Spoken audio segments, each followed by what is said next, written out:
1985, the bomb dropped. The U.S. Food and Drug Administration, spurred on by the pharmaceutical companies, began its investigation of the diet industry in America. A national panic ensued, sweeping up Herbalife in its wake. And there's going to be a whole lot more articles that are going to come out about this company, and they're not all going to be positive. Some are going to be very, very negative. Okay, they're going to take some bad shots at us. They're going to say some things are wrong with our products. They're going to say some things are wrong with some of the ingredients. You do there's protein powder and things in there that do make you feel alive, and yet they're criticizing you for that. But I think that the criticism comes when you have so many people doing well. It's subject to question. Right. You know, how can everybody be doing this well? And I think the same thing's true with the money. That company, as I announced on the show, is grossing $500 million. But you got a lot of partners out there, don't you, that you share that $500 million with? There's about 1 million distributors out there.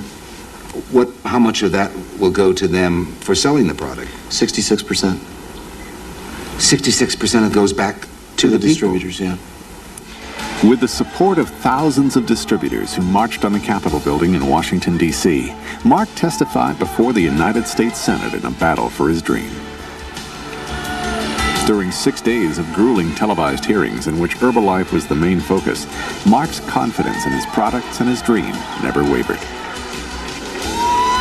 And they should have been brought to this hearing instead of the so-called expert weight loss people that were here yesterday. I think if they're so expert in weight loss, why were they so fat yesterday? It seems to me, and I'm not trying to make any jokes, but I do think that they ought to use our product. Well, I'd like to make a couple of statements first. I think the $64 question in the room over the last couple of days was Herbalife products safe? And it was clear in these meetings over the last 2 days that indeed it is. I'm pleased to announce that after a year and a half, with many, many discussions with the Food and Drug Administration, the California Attorney General, and the State Department of Health, that all three of these agencies have independently determined that the Herbalife products have been and still are safe for the American public, and furthermore that all of our products, claims, labeling, and marketing materials are now in complete compliance with the spirit and the letter of state and federal law.